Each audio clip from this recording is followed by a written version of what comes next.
Bonjour à toutes et à tous et bienvenue dans cette 5e vidéo pour atteindre vos objectifs.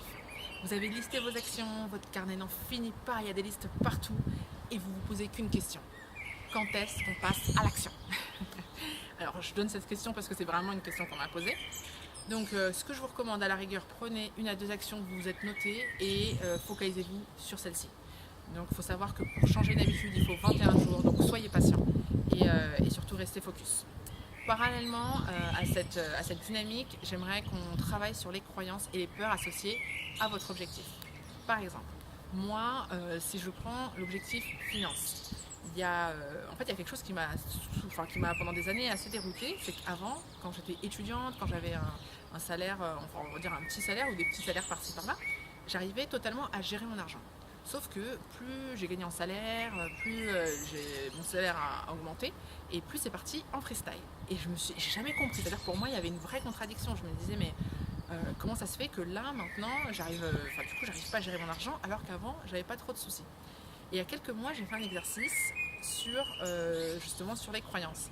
Et là, j'ai pris conscience qu'une des croyances que j'avais, c'était que moi, si je gagnais un salaire, si par exemple, imaginons que je devenais riche, eh ben, je perdrais des valeurs qui me sont chères.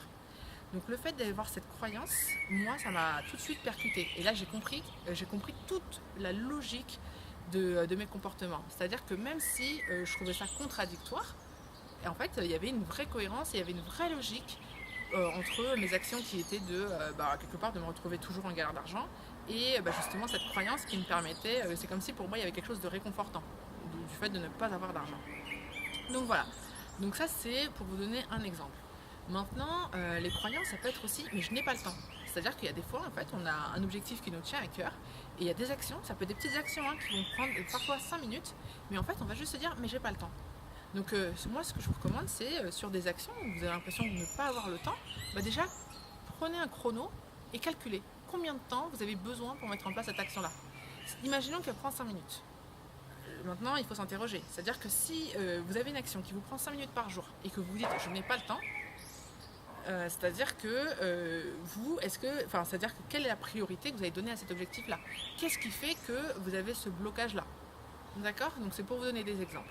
Donc prenez vraiment prenez le temps justement en l'occurrence de travailler sur ça, travailler sur vos croyances parce que si vous avez toujours des croyances, en fait les croyances que vous avez c'est des croyances qui vous bloquent par rapport à votre objectif, peu importe les actions que vous allez mettre en place, il y a un moment ça va buter et ça va vous bloquer parce que vous aurez des croyances ancrées qui ne sont pas en phase avec l'objectif souhaité.